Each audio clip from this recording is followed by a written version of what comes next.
नमस्कार, आदाब। स्वागत है आपका ISBC संगम में। मेरा नाम मिनहाज है और मैं ऑलरेडी BPSC क्वालिफाइड हूँ।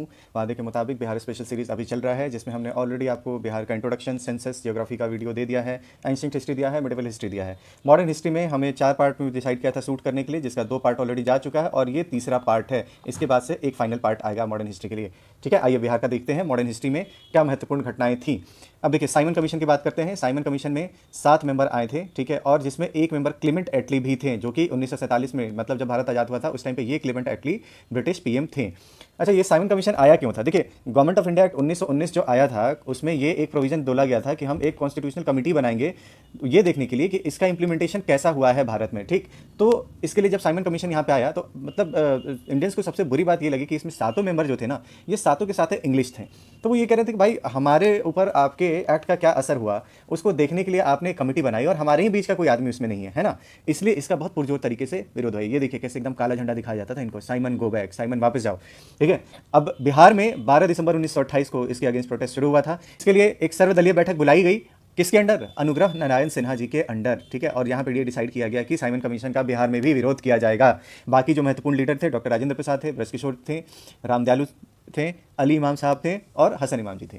ठीक है, इसमें श्री कृष्णा सिंह, जो कि आगे चल के बिहार के प्रीमियम बनते हैं, इन्होंने ये बोला था at least 50,000 black flags should receive the Simon Commission. मतलब ये कि कम से कम 50,000 काले झंडों के साथ हम साइमन कमीशन का स्वागत करेंगे।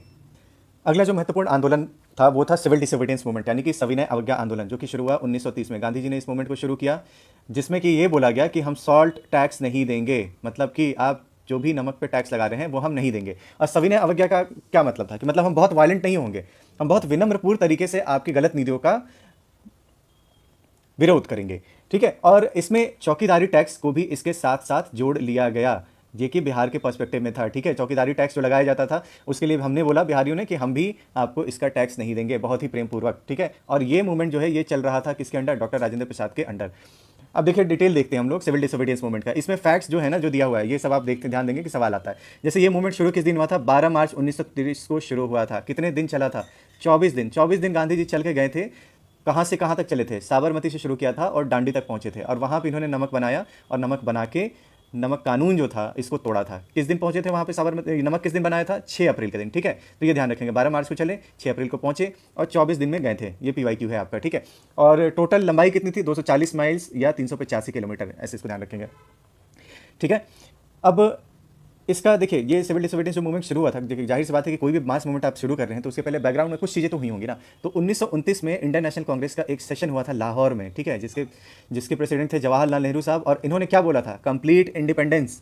ठीक है, इनके फादर क्या बोलते थे कि डोमिनियन स्टेटस दे दो तो भी काम चलेगा। इन्होंने बोला नहीं भैया, हमको पूर्ण स्वराज चाहिए, पूर्ण स्वराज। ठीक है, यहाँ पे जो रावी नदी थी, रावी नदी पे इन्होंने झंडा फहराया और वहाँ झंडा फहरा के इन्होंने पूर्ण स्वराज की घोषणा की। और कंप्लीट इंडिपेंडेंस किस दिन मनाया? 26 जनवरी 1930 को। 15 अप्रैल 1930 से ना बिहार में सॉल्ट सत्याग्रह शुरू हो गया था। ठीक है, और चंपारण और सारण की बात करें तो यहाँ पे इनको लीड किसने किया था? डॉक्टर राजेंद्र प्रसाद ने। ये खुद भी उस टाइम के कहाँ से आते थे? उस टाइम का सारण जिला था जो आपका सिवान जिला हो गया। अगर हम पटना की बात करें तो 16 अप्रैल को पटना में नकस पिंड पे मंगला टैंक के पास जो है वहाँ पे सोडा से नमक बनाया गया। क्योंकि यहाँ खारा पानी तो था नहीं, तो हमने सोडा से नमक बनाया। मतलब मैसेज ये था कि उनको दिखाना था कि हम आपको नमक पे टैक्स नहीं देंगे। अब इसका बहुत बुरा रिएक्शन हुआ, पुलिस ने बहुत अत्याचार किया। ठीक है, तो वहाँ पे बहुत सारे लीडर्स जो इससे एसोसिएटेड थे वो अरेस्ट हो जाते हैं। कौन कौन लीडर थे? रामकृष्ण वेनीपुरी थे इसमें, अब्दुल बारी थे, डॉक्टर राजेंद्र प्रसाद थे और JB कृपलानी थे। ठीक, अब देखिए इसमें बिहार में किस किस जगह पे नमक सत्याग्रह के टाइम पे कौन कौन से एक्टिव लीडर थे, इस पे सवाल पूछ दिया जाता है। जैसे देखिए, मुंगेर में कौन थे? श्री कृष्णा थे। ठीक है, भागलपुर में कौन थे? महादेव लाल शरफ थे। गया में चंद्रावती देवी, सारण और चंपारण में विपिन बिहारी वर्मा, मोतिहारी में डॉक्टर राजेंद्र प्रसाद थे और JB कृपलानी थे। ठीक, इसमें एक महत्वपूर्ण घटना ये हुई थी कि छपरा में जो भी कैदी थे इन्होंने बोला कि हम ब्रिटिश जो भी चीज़ें हैं हम उसका बहिष्कार करते हैं। तो वो उस टाइम पे नंगा होकर उन्होंने इस चीज़ का बहिष्कार किया था। ठीक है, तो छपरा जेल में उस टाइम पे नेकेड हड़ताल हुआ था, तो इसको भी आप ध्यान रखेंगे। और इसका इतना ज़्यादा मास इंपैक्ट हुआ ना, इतना ज़्यादा मास इंपैक्ट हुआ कि कांग्रेस को अंग्रेजी सरकार ने इलीगल घोषित कर दिया 30 जून 1930 को। यही एक मोमेंट है जहाँ पे कांग्रेस को इलीगल घोषित किया गया है, इसको भी आप ध्यान रखेंगे। अच्छा, मई 1930 में स्वदेशी लीग बनाया गया था, स्वदेशी लीग, जिसके प्रेसिडेंट थे अली इमाम और वाइस प्रेसिडेंट बने थे सच्चिदानंद सिन्हा साहब। इलेक्शन थी तो 1937 में इलेक्शन कराया जाता है, इसमें हमारे लीडर्स ने भी पार्टिसिपेट किया था। अगर बिहार के परिप्रेक्ष्य में हम बात करें तो कांग्रेस ने 98 सीट जीता, कितने में से? 107 में से। ठीक, लेकिन किसी वजह से सहमति नहीं बन पा रही थी। तो उस टाइम एक मुस्लिम इंडिपेंडेंट पार्टी बनाया हुआ था, एक साहब थे जिनका नाम था मोहम्मद यूनुस। ठीक है, तो मिनिस्ट्री को लेकर जब तक एक कंसेंसस नहीं बन पा रहा था तब तक मुस्लिम इंडिपेंडेंट पार्टी के जो प्रीमियर थे मोहम्मद यूनुस, इनको बिहार का क्या बनाया गया, प्रीमियर। तो बिहार के पहले प्रीमियर अगर पूछें तो मोहम्मद यूनुस थे, ठीक है। मोहम्मद यूनुस के साथ एक चीज़ ये भी थी कि ये पटना टाइम्स नाम का एक अखबार इन्होंने शुरू किया था 1924 में, और ये 1 अप्रैल 1937 से लेकर 20 जुलाई 1937 तक बिहार के प्रीमियर रहे। इसके बाद से कौन बनते हैं, इसके बाद से आ जाते हैं श्री कृष्णा सिंह बिहार के प्रीमियर, जो कि काफ़ी लंबे समय तक आगे रहेंगे, ठीक है। इस टाइम पे ये जो टाइम पीरियड था, इस टाइम पे गवर्नर कौन थे बिहार के, एमजी हेलेट, ठीक, एमजी हेलेट बिहार के गवर्नर थे। और ये जो लोग जीते थे इसमें से स्पीकर किसको बनाया गया था, रामदयालु सिंह को स्पीकर बनाया गया था, और डिप्टी स्पीकर बनाया गया था अब्दुल बारी साहब को, ठीक है। और एडवोकेट जनरल किसको रखा गया, बलदेव सहाय को। अब हम देखते हैं कि वर्ल्ड वार सेकंड जब ब्रोकआउट हुआ तो उसका क्या रिस्पॉन्स रहा। देखिए जैसे वर्ल्ड वार सेकंड शुरू हुआ था, ठीक है, और इसमें हुआ क्या था कि इंडिया को बिना पूछे हुए ब्रिटिश गवर्नमेंट ने इंडिया को इसका पार्टी घोषित कर दिया। तो ये सारे इंडियंस को बहुत बुरा लगा, क्योंकि हम तो पूर्ण स्वराज की बात बोल रहे थे, और उनको ये लगा कि भाई हमसे आप तो पूछ ही नहीं रहे, मतलब आप हमें तो इंडिपेंडेंट मान ही नहीं रहे, है ना। तो यहाँ पे फिर क्या हुआ कि सबसे पहले जितने भी मिनिस्ट्री थी ना हर जगह, वो लोग रिजाइन करना शुरू कर दिए थे। बिहार में बिहार की जो मिनिस्ट्री थी इसने रिजाइन कर दिया कब, 31 अक्टूबर 1939 को। और ये रिजिग्नेशन के बाद से क्या हुआ था, जेपी नारायण, ठीक है, जेपी को अरेस्ट कर लिया गया। क्यों अरेस्ट कर लिया गया, क्योंकि उन्होंने बहुत ही भड़काऊ भाषण दे दिया था एक, ठीक है। अंग्रेज सरकार ने इसलिए क्या किया कि जमशेदपुर में इनको अरेस्ट कर लिया। के बाद जो अगली घटना होती है वो क्या होती है, Ramgarh session of Indian national Congress, बहुत इंपॉर्टेंट, 1940 में, ठीक है, 53rd था। और इसके प्रेसिडेंट कौन थे, मौलाना आज़ाद थे, ठीक। नेहरू ने एक रेजोल्यूशन मूव किया सत्याग्रह के लिए। देखिए मूवमेंट तो बहुत सारे चल रहे थे बट उससे बहुत फायदा नहीं हो रहा था, और अंग्रेज जो है ना, अंग्रेज भी बहुत वायलेंट होते जा रहे थे। तो एक ये बोला गया कि देखिए हम मूवमेंट को खत्म नहीं करते बट कुछ ना कुछ एक उनके अगेंस्ट सिंबॉलिक तो चलते रहना चाहिए ना। तो इसलिए सत्याग्रह की बात शुरू हुई। इस दौरान एक महत्वपूर्ण घटना ये भी थी कि मुस्लिम लीग का कॉन्फ्रेंस होता है छपरा में, ठीक है। और फिर 1940 में क्या होता है कि अगस्त ऑफर देता है, मतलब ब्रिटिश गवर्नमेंट की तरफ से ये ऑफर आता है कि हम आपको एक डोमिनियन स्टेटस देते हैं। बट इसके अगेंस्ट फिर से रिएक्शन दिखा हमारे लीडर्स का, और इन्होंने क्या शुरू किया, इंडिविजुअल सत्याग्रह। तो इंडिविजुअल सत्याग्रह में आपको ये ध्यान देना है, पहले सत्याग्रही विनोबा भावे, दूसरे जवाहरलाल नेहरू, तीसरे ब्रह्मदत्त, ठीक है।